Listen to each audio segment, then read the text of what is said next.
সুপ্রিয় দর্শক, আপনাদের সবাইকে স্বাগত জানাচ্ছি রাজধানী টেলিভিশনের শিক্ষা বিষয়ক নিয়মিত আয়োজন এডুটকে। শিক্ষা শুধু জ্ঞান অর্জনের একটি প্রক্রিয়াই নয়, এটি মানুষের অধিকার, মর্যাদা এবং ভবিষ্যৎ গঠনের প্রধান ভিত্তি। একটি সমতাভিত্তিক সমাজ গঠনের জন্য শিক্ষা সবচেয়ে শক্তিশালী হাতিয়ার হিসেবে বিবেচিত হয়। কিন্তু বাস্তবতা হলো, আমাদের শিক্ষা ব্যবস্থায় এখনও নানা ধরনের বৈষম্য বিদ্যমান। তাই আজকে আমরা এডুটকে আলোচনা করব শিক্ষায় বৈষম্য নিয়ে, বর্তমান বাস্তবতা এবং আমাদের কী করণীয়। শিক্ষায় বৈষম্য কেবল অর্থনৈতিক নয়, এটি লিঙ্গ, ভৌগোলিক অবস্থান, সামাজিক পরিচয়, প্রতিবন্ধিতা, এমনকি ভাষাগত পার্থক্যর মাধ্যমেও প্রকাশ পায়। শহর ও গ্রামের শিক্ষার মানের পার্থক্য, সরকারি ও বেসরকারি প্রতিষ্ঠানের সুযোগ সুবিধার ব্যবধান, ডিজিটাল বিভাজন এবং বিশেষ চাহিদা সম্পন্ন শিক্ষার্থীর জন্য পর্যাপ্ত সুযোগ সুবিধার অভাব, এ সবই শিক্ষায় বৈষম্যের বহুমাত্রিক রূপ। আমরা প্রায়ই বলি শিক্ষা সবার জন্য, কিন্তু প্রশ্ন হলো, সেই সবার মধ্যে কি সবাই অন্তর্ভুক্ত আছে? এই রকম গুরুত্বপূর্ণ কিছু প্রশ্নের উত্তর খোঁজার চেষ্টা করব আজকের এই আলোচনায়। আমাদের সাথে আলোচনা করার জন্য স্টুডিওতে উপস্থিত আছেন প্রাথমিক ও গণশিক্ষা মন্ত্রণালয়ের সদ্য সাবেক অতিরিক্ত সচিব জনাব নুরজাহান খাতুন, এবং আমাদের সাথে আরও উপস্থিত আছেন ইউনেস্কো বাংলাদেশের প্রোগ্রাম অফিসার শিক্ষা জনাব মোহাম্মদ রমজান আলী। আপনাদের দুইজনকেই স্বাগত জানাই। Thank you. শুধু দর্শক, আমরা প্রথমেই যাব জনাব মোহাম্মদ রমজান আলীর কাছে। আমি জানতে চাইব যে আপনার দৃষ্টিতে শিক্ষায় বৈষম্য বলতে আসলে কি বোঝায় এবং এটি কি কি রূপে প্রকাশ পায় বলে আপনার ধারণা? আমার কাছে ব্যক্তিগতভাবে আমি মনে করি যে পার্থক্য যখন সুযোগকে কেড়ে নেয়, তখনই হচ্ছে বৈষম্য সৃষ্টি হয়। আমাদের সমাজে বৈষম্যই লাইক দিস, দ্য পার্থক্য, ডিফারেন্স ইজ দ্য বিউটি। আমরা যখন এই পার্থক্যটা আমাদের সুযোগ পেতে বাধা সৃষ্টি করে, যেমন নারী পুরুষ বা শহর গ্রামের ক্ষেত্রেও যদি আমরা শিক্ষাক্ষেত্রে বাধার সম্মুখীন হয়, সেটাই আমাদের বৈষম্য হিসেবে দেখা দেয়। যখন আমরা সকলের জন্য এই যে বিভিন্ন ধরনের পার্থক্য আছে, পার্থক্য সবার জন্য যদি সমান সুযোগ সৃষ্টি করতে না পারি, তখনই এটা খারাপ রূপ ধারণ করে।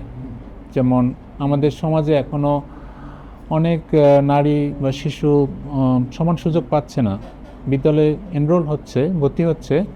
যেমন প্রাথমিক শিক্ষাক্ষেত্রে আমরা নেট এনরোলমেন্ট 97% উপরে অর্জন করতে পেরেছি, কিন্তু দেখা যাচ্ছে যে প্রাইমারি সাইকেল কমপ্লিট করার আগেই দেখা যাচ্ছে 13%-এর অধিক শিক্ষার্থী ঝরে পড়ছে। এই শিক্ষার্থীরা কারা? আমরা যদি ডিপে যাই, গভীরে যাই, দেখা যাচ্ছে যে কিছু মেয়ে শিশু থাকতে পারে, শহরের বা গ্রামের কিছু প্রান্তিক শিশু থাকতে পারে, যারা ভর্তি হচ্ছে কিন্তু কমপ্লিট করতে পারছে না। এর অনেকগুলো কারণ থাকতে পারে। ওই পার্থক্যটা যে শহরে গ্রামে গরিব পরিবারের থেকে আসছে, দারিদ্রতা, অনেকগুলো অসচেতনতার ফলেও তারা শিক্ষাক্ষেত্রে ঝরে পড়ছে, এই বিষয়গুলো কাজ করে।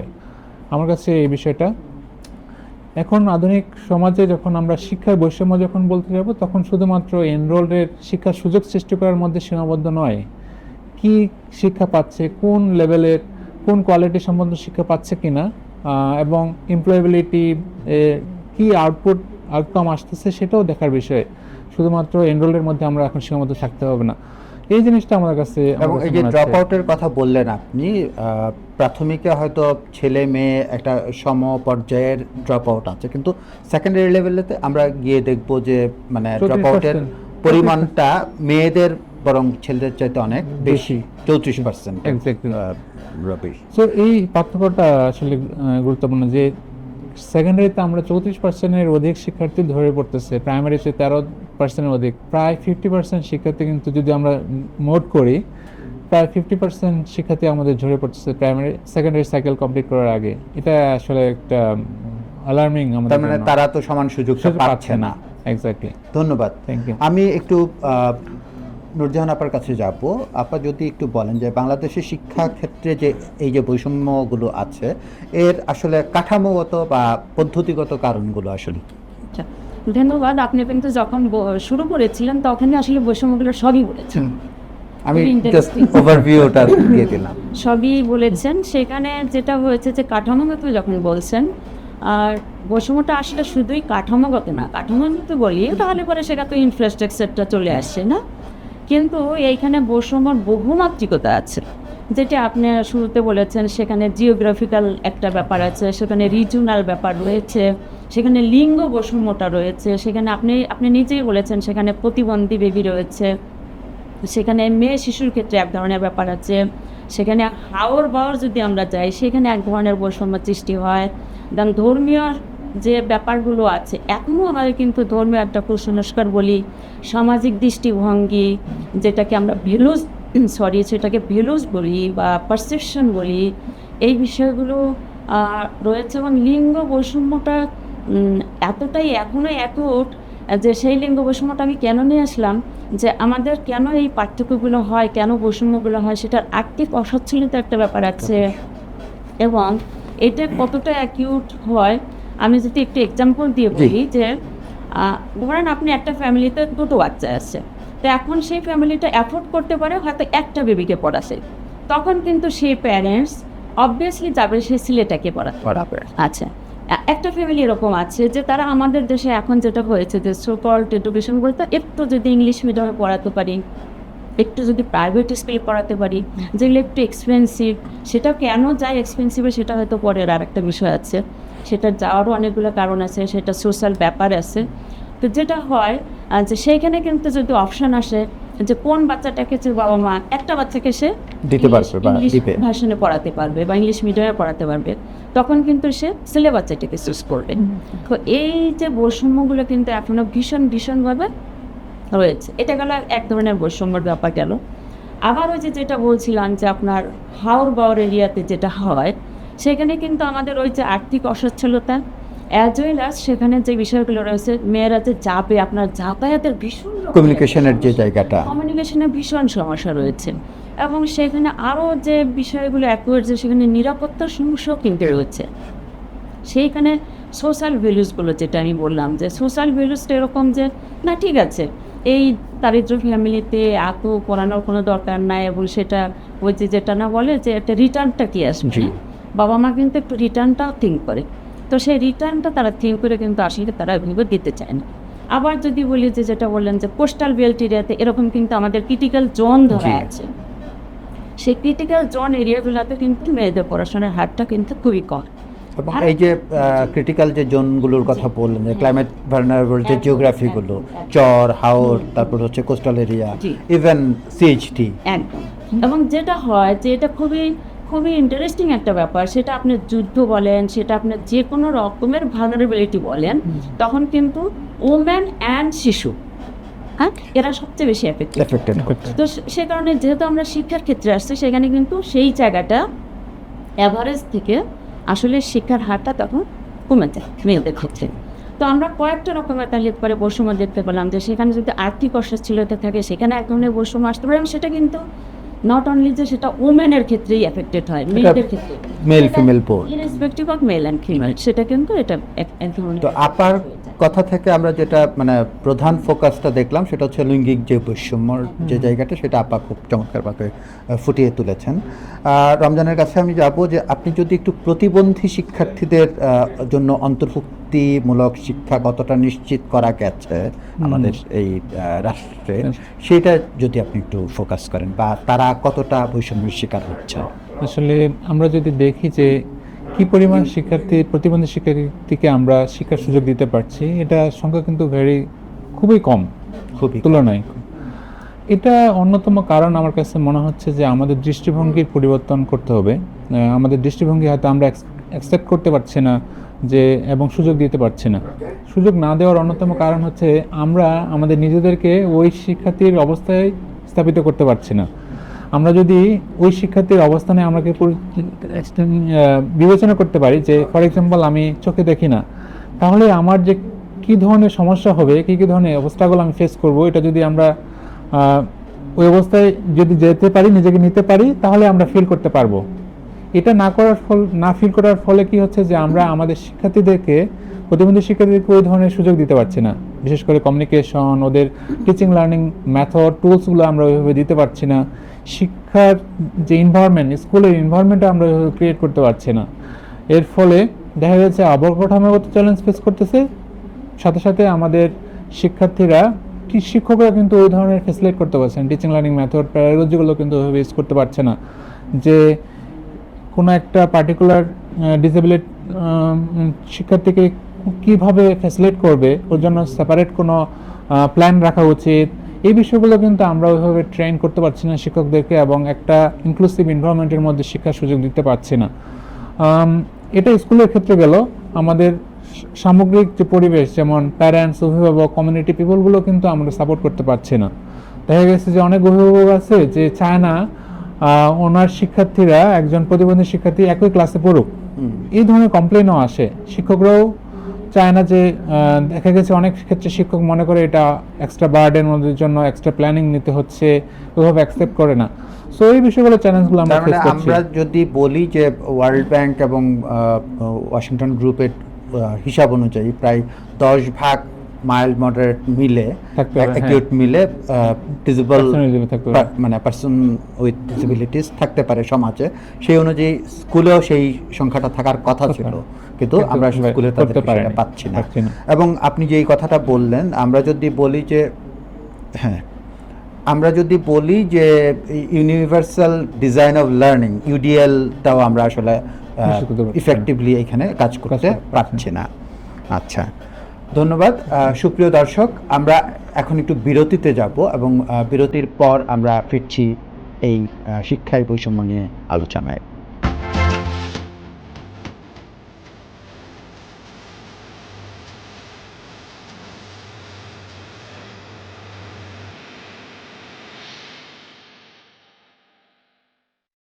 সুপ্রিয় দর্শক মণ্ডলী, আমরা বিরতির পর আবার ফিরে এলাম এডুটক অনুষ্ঠানে। আমি এবার যাব নুরজাহান আপার কাছে। আপনি তো দীর্ঘদিন সরকারে থেকে কাজ করেছেন, আপনি যদি একটু বলেন যে বর্তমান শিক্ষানীতিতে বা আমাদের যে এডুকেশন স্ট্রাকচারটা আছে সেখানে বৈষম্য কমানোর জন্য কি কি ধরনের উদ্যোগ আছে এবং এটা এই উদ্যোগগুলো কতটা কার্যকর?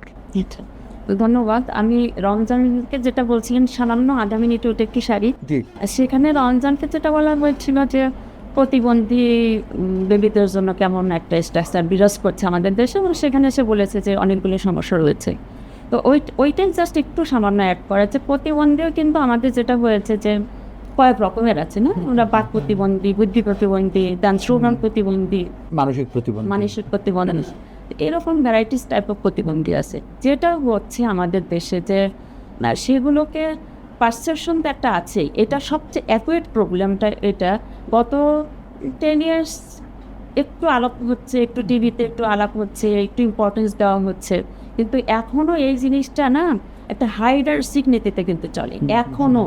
এবং এইটার একটু যদি তারা একটু এলিট শ্রেণী হয়, তারা কিন্তু এটাকে আরও বেশি লুকিয়ে রাখে। Very interesting. অনেক হাই লেভেলের লোকজনের বাসায় আমি দিয়ে দেখেছি, তারা তাদের বেবিটাকে একদম লুকিয়ে রাখে। তারাই যদি লুকিয়ে রাখে তাহলে পরে সমাজের আপামর জনসাধারণ কিন্তু ওটা আরও লুকাবে। এই লুকানোটাই কিন্তু একটা খারাপ দিক। তো এইটা একটা বিষয় আছে, কারণ ফ্যামিলিগতভাবে পারসেপশনটারও একটা চেঞ্জ আনতে হবে, খুব বেশি করে আনতে হবে। আর সেটা হলো যে ডেভেলপ কান্ট্রিগুলোতে এগুলো তো খুবই প্রপারলি অ্যাড্রেস করা হয়। আমাদের মধ্যে সম্পদের সমস্যা আছে, কিন্তু অ্যাড্রেসের ক্ষেত্রে যে আমরা একটু পারসেপশন চেঞ্জ করে যদি এদেরকে অ্যাড্রেস করি, কারণ যখন তারা জেনারেল বেবি, তারা যখন স্কুলে যাচ্ছে, ইউনিভার্সিটি যাচ্ছে, ডাক্তার ইঞ্জিনিয়ার হচ্ছে, সেখানে কিন্তু ট্যাক্স পেয়ারের পয়সা দিয়ে সেটাকে গভর্নমেন্ট কাভার করছে। এরা যেতে পারে না, এদের জন্য আরও বেশি সুবিধা দেওয়া দরকার, বাট সেই সুবিধা থেকে, নর্মাল সুবিধা থেকে কিন্তু তারা বঞ্চিত। ইটস এ ডাবল ডিলেমা আসলে তাদের ক্ষেত্রে। এবং এই বাবা মা যারা প্যারেন্টস, তারা কি পরিমাণ যে কষ্ট হয়, সে কারণে কিন্তু ডেভেলপ কান্ট্রিগুলোতে এদেরকে কিন্তু রাষ্ট্র পেট্রোনাইজেশনে মানুষ করা হয়। তো এই বিষয়গুলো আমাদেরকে ভাবতে হবে। ঠিক আছে, এখন আপনি যদি ওভারঅল উদ্যোগগুলোর কথা একটু বলেন। আমাদের তাহলে এডুকেশন পলিসি তো কি আছে, তো আমরা তো জানি এডুকেশন পলিসি আমরা 2010-এ পেয়েছি। বলি সেটা হলো যে আমরা কিন্তু ইদানিং ভাবি যে এডুকেশন পলিসিটা চেঞ্জ করা দরকার, কারণ হলো 10 থেকে আজকে 26, 16 বছর অলরেডি হয়ে 16 গেছে। বছর আগে ইউজুয়ালি বলা হয়ে থেকে যে একটা এডুকেশন যে কোনো পলিসি 10 ইয়ার্স মানে অল্টারনেটিভ ইয়ারকে 10 ইয়ার্স পরে এটাকে চেঞ্জ করা দরকার, মানে সময় সাপেক্ষ করার জন্য। তো আমাদের তো 16 বছর হয়ে গেছে, তাহলে পরে সেইখানে কিছু সংস্কারের কথা আসতে পারে, সেখানে টাইম ডিমান্ড কিছু চেঞ্জেস আসতে পারে। তবে যেটা বলেছেন যে এক্সিস্টিং যেটা আছে সেটাতে আমাদের কী কী ব্যাপার রয়েছে মানে এডুকেশনটাকে বৈষম্য নিরসনের জন্য, সেই জায়গায় আমি বলবো যে সেটাও খুব সুন্দরভাবেই কিন্তু বিষয়গুলো আছে। এই যে বৈষম্য নিরসনের বিষয়গুলো খুব সুন্দরভাবে আছে, ইভেন এমফাসিস দেওয়া হয়েছে কোয়ালিটি এডুকেশনের, ওকে। দেন সেখানে ইউনিফর্ম কারিকুলামের কথা বলা হয়েছে। এখন কেন বলা হলো? এখন আমাদের কারিকুলামগুলো কিন্তু আমরা একটু তাকালেই বুঝি, মাদ্রাসায় একরকম, ইবতেদায়ী মাদ্রাসায় একরকম আছে, সেখানে ইংলিশ মিডিয়াম আছে, সেখানে বাংলা মিডিয়াম আছে, লট অফ মানে ব্রাঞ্চেস। মাদ্রাসার মধ্যে যেমন কৌমি মাদ্রাসা, ইত্যাদি মাদ্রাসা, এদের অনেক আলাদা আছে। branches। কিন্তু আপনার ওই যে ক্ষুদ্রতীর্থতা শিক্ষা কমিশনে কিন্তু বলা হয়েছিল যে এরকম একমুখী শিক্ষানীতি হয়। তো এইখানে এসে ওইভাবে স্পেসিফিক্যালি 2010-এর যে শিক্ষানীতি সেখানে একমুখী ওইভাবে খুব স্ট্যান্ডার্ডভাবে বলা না হলেও ইউনিফর্ম একটা কারিকুলামের কথা বলা হয়েছে। বলা হয়েছে সেখানে যে সেখানে জেন্ডার কোনো বায়াসনেস থাকবে না, irrespective of gender, irrespective of আপনার জিওগ্রাফিক্যাল লোকেশন, প্রত্যেকের জন্য সমান সুযোগ সেখানে রাখতে হবে। খুবই ইন্টারেস্টিংলি সেখানে বলা হয়েছে যে বাচ্চাদের জন্য খেলাধুলার সুবিধা থাকে, মাঠের সুবিধা থাকে, যেটা আসলে একটু নাই। তার মানে সবগুলো জিনিসে আসলে যথেষ্ট সুন্দরভাবে বলা আছে।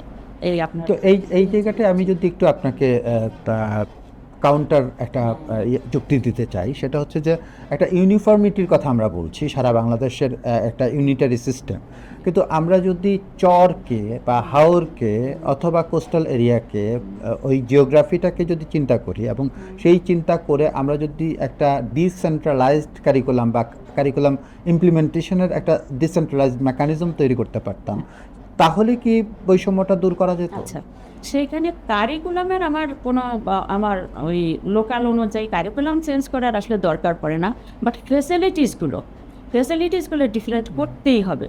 ওই যেটা বললাম যে হাওড় এরিয়াতে আমাদের কিন্তু একটু নৌকার ফেসিলিটিস যদি করে দেওয়া যায় তাহলেই কিন্তু আমরা ঠিকঠাক মতো যেতে পারি। সেই ফেসিলিটিসগুলো আমরা আসলে করে দিতে পারি নাই।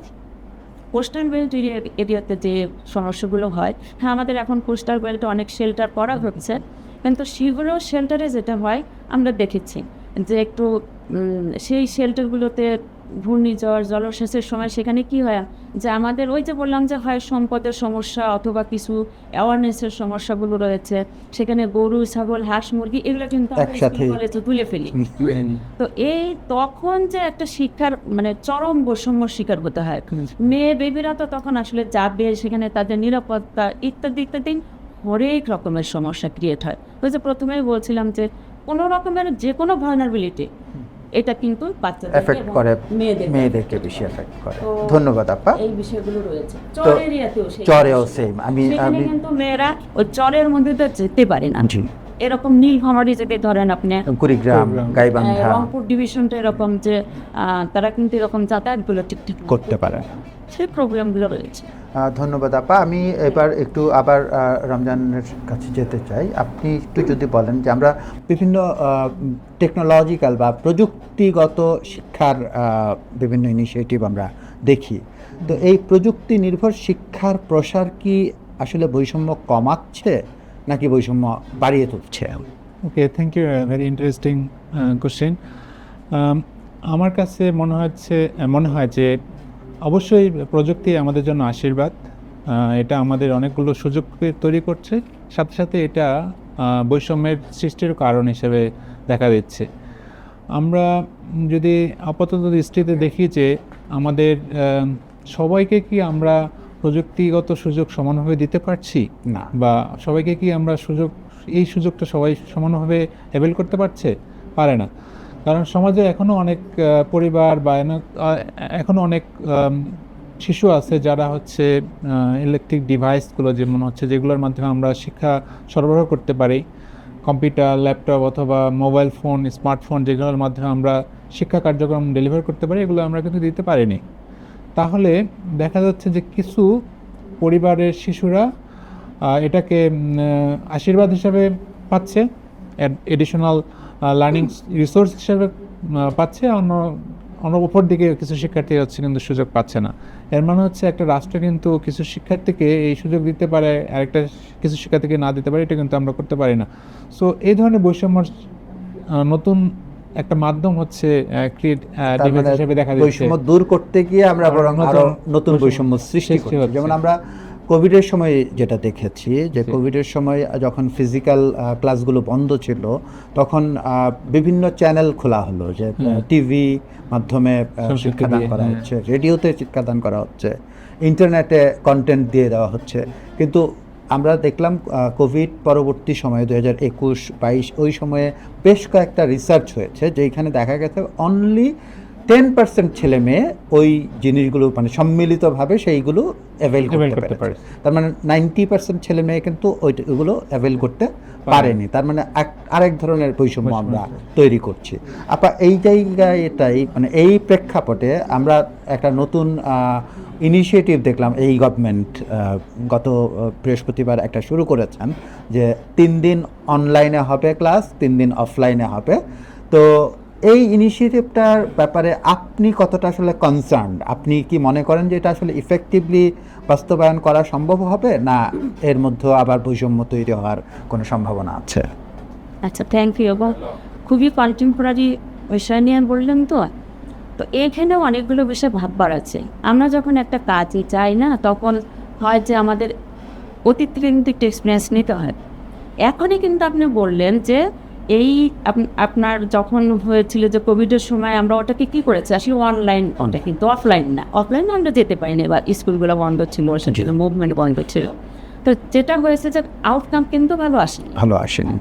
এটা খুব স্বাভাবিকভাবে বোঝাও যায় যে যখন টিচারদের সান্নিধ্যে বাচ্চারা আসে, মানুষকে যখন সামনাসামনি পাওয়া যায়, তখন কিন্তু পড়াশুনোর সাথে সাথে অনেক ব্যাপার থেকে জানবার, বুঝবার, তারা কোন স্টাইলে কথা বলে, তাদের চোখ দিয়ে কী ভালোবাসা, কী ভালোবাসা দিচ্ছে, তাদের অনেক অনেক ভালোবাসার সান্নিধ্যে আসা, তাদের অ্যাপ্রিসিয়েটটা কী, সেটার থেকে শিখবার ব্যাপার থেকে, অনেক এনভায়রনমেন্ট থেকে অনেক কিছু শিখবার ব্যাপার থেকে। এখানে এমনিতেই বোঝা গেল যে তার মানে এটা অফলাইনে একটু অনেক ভালো থাকে, অনলাইনে একটা ক্রাইসিস মোমেন্টে হয়তো আমরা সেটাকে ডিল করতে পারি। তো এখন যেটা হয়েছে যে এটাকে গভর্নমেন্ট আসলে ক্রাইসিস টাইমে মনে করছে, বিকজ অফ আপনার ফুয়েল ক্রাইসিস। এখন ওই যেটা বললেন যে কনসার্নের ব্যাপার এইটাই যে আমরা তো জানি এক্সপিরিয়েন্স থেকে যে আসলে অনলাইন ক্লাসটা অফলাইনের মধ্যে হয় না, সেটা কিন্তু আসলে এভিডেন্স বেসড হয়ে গেছে। তো সেই জায়গা থেকে এখনও যে বলবো যে গভর্নমেন্ট হয়তো এই ক্রাইসিস মোমেন্টের জন্য এটাকে নিয়েছে। থ্যাংক ইউ আপা। আমরা যে আসলে এর মানে যে প্রযুক্তিকে কিন্তু আমরা ইগনোর করতে পারবো না, প্রযুক্তির সাথে আমাদেরকে অ্যাডাপ্ট করতে হবে। এর মানে হচ্ছে যে নতুন তথ্য প্রযুক্তির যুগে হচ্ছে এআই আসছে, এর মাধ্যমে অনেক ধরনের কন্টেন্ট ক্লাস ইজি হয়ে গেছে, টিচারদের অনেক দ্রুত হচ্ছে কন্টেন্টগুলো তৈরি করতে পারে। সো সরকার এবং আমাদের অভিভাবকদেরকে চিন্তা করতে হবে যে কীভাবে আমরা সব শিশুদেরকে এই সুযোগটা দিতে পারি। সো বিভিন্ন মাধ্যম হতে পারে, আমরা হয়তো ইন্ডিভিজুয়াল শিক্ষার্থীকে এ ধরনের ডিভাইস দিতে পারবো না, গ্রুপে কমিউনিটিতে কীভাবে হয়তো গ্রুপে শিক্ষার্থীরা বসতে পারে, শিখতে পারে, এই জিনিসগুলো আমরা হয়তো চিন্তা করতে অল্টারনেটিভ।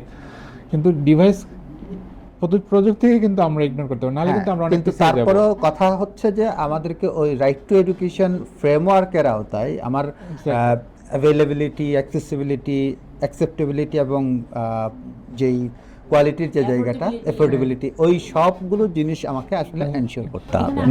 জি, নফর বিষয় আছে এইটা বোধহয় আমাদের দেশে তো R&D যেটা বলা হয়, রিসার্চ অ্যান্ড ডেভেলপমেন্ট, তো কোনো সেক্টরেই হয় কম খুব আসলে, যেটা খুবই হওয়ার দরকার। তো আমাদের কিন্তু এখন বসে থাকলে চলবে না, একটু ভাবতেও হবে যে আসলে কি প্রযুক্তি, যেভাবে আমরা ভাবি যে প্রত্যেকের হাতে মোবাইল তুলে দিব, ডিভাইস তুলে দিব, এখন কিন্তু আমরা যারা খুব ভালো এডুকেশনে চলে গেছে, আমরা যদি কোরিয়ার কথা বলি, সাউথ কোরিয়া, চীন, তারা কিন্তু বাচ্চাদের হাতে, ইভেন ফিনল্যান্ড, আমি সেখানে 2 টাইমস গেছি, এবং সেখানে আমি নিজে টিচারদের সাথে কথা বলার সুযোগ হয়েছে। ওরা কিন্তু আমরা তাদের এডুকেশনটাকে ফলো করতে চাই, বাট তারা কি করছে সেটা কতটা ফলো করি সেটা একটু ভাববার বিষয়। তারা কিন্তু বাচ্চাদের হাতে ডিভাইস দিচ্ছে না, একদম ক্লাস 10 পর্যন্ত তারা বাচ্চাদেরকে ডিভাইস দিচ্ছে না। আমরা ডিভাইস দিতে চাচ্ছি, এখন সেই জায়গায় আমাদেরকে কিন্তু ভাবতে হবে, এবং এখন ভাবনাগুলো কিন্তু বেশি কঠিন হয় না। না। এখন সারা বিশ্বে কিন্তু এভিডেন্স এবং ইনফরমেশন আছে। অ্যাভেলেবল। সো এটা আমাদের একটু ইচ্ছার বিষয়, এটা আমি মনে করি। ধন্যবাদ আপা। তো আমরা আমাদের আজকের এই যে আলোচনাটা করলাম, এখান থেকে আমরা বুঝতে পারছি যে কিছু কিছু ইনিশিয়েটিভ আমরা হয়তো দেখেছি, কিন্তু সেই ইনিশিয়েটিভগুলো মাঠ পর্যায়ে ইমপ্লিমেন্টেশন পর্যায়ে হয়তো বিভিন্ন ধরনের চ্যালেঞ্জের সম্মুখীন হচ্ছে, এবং সেই ইমপ্লিমেন্টেশনের জায়গাটাকেও আমাদেরকে আসলে রেকটিফাই করতে হবে। নট নেসেসারিলি যে শুধুমাত্র আমি একটা নীতি করে দিলাম, একটা পলিসি করে দিলাম, সেই পলিসি করাটাই যথেষ্ট না, বরং মাঠে এটা কতটা ইফেক্টিভলি গড়াচ্ছে সেই জায়গাটাও আমাদের আসলে ভাবতে হবে, এবং সেই জায়গাটা এনশিওর করতে হবে। পুরো ভাবতে হবে। এবং আমি যেটা বলবো যে সবচেয়ে বেশি ভাবনার জায়গায় এইটা আমাদের দেশে, কারণ আমাদের দেশে না এই যে 18 কোটি বলি বা 20 কোটি বলি, আমাদের তো প্রচুর মানুষ রয়েছে। প্রত্যেকটা কান্ট্রিকে একটু করে ভাবতে হয় যে আমার দেশের রিসোর্সটা কী রয়েছে। তা আমার দেশে রয়েছে মানুষ, অনেকেই বলে ফেলেছে হিউম্যান রিসোর্স রয়েছে, ন হিউম্যান রয়েছে, তাদেরকে রিসোর্সে পরিণত করতে তো হবে। এইটাকে আমার যেটা মনে হয় যে আমাদের দেশে এটাকে আমরা ভাবতে পারি যে it's a raw material, all the people are raw material, তাদেরকে রিসোর্সে নিতে হবে। এবং রিসোর্সে নিতে হলে এডুকেশন অ্যান্ড এডুকেশন। আর একটু এক্সাম্পল রয়েই গেছে, আমরা জার্মানির দিকে তাকাতে পারি, কোরিয়ার দিকে তাকাতে পারি। জার্মানির মতো কান্ট্রিতেও সেখানে কিন্তু আপনার মানে আপ টু 80%, সামটাইমস এটা ভ্যারি করে, সেখানে কিন্তু technical education. Singapore technical education. তো তারা যদি টেকনিক্যাল এডুকেশনকে ডেভেলপ করে, আমাদের টেকনিক্যাল এডুকেশনে যেতেই হবে, এবং সেটা কোয়ালিটি টেকনিক্যাল এডুকেশন। অবশ্যই। ধন্যবাদ।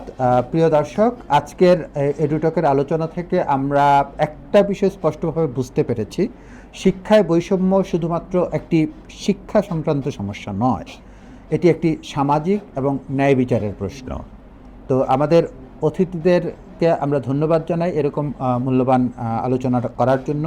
এবং শিক্ষায় সমতা নিশ্চিত করা মানে কেবল সুযোগ দেওয়া নয়, বরং প্রয়োজন অনুযায়ী সহায়তা প্রদান করা, যাতে সবাই সমানভাবে এগিয়ে যেতে পারে।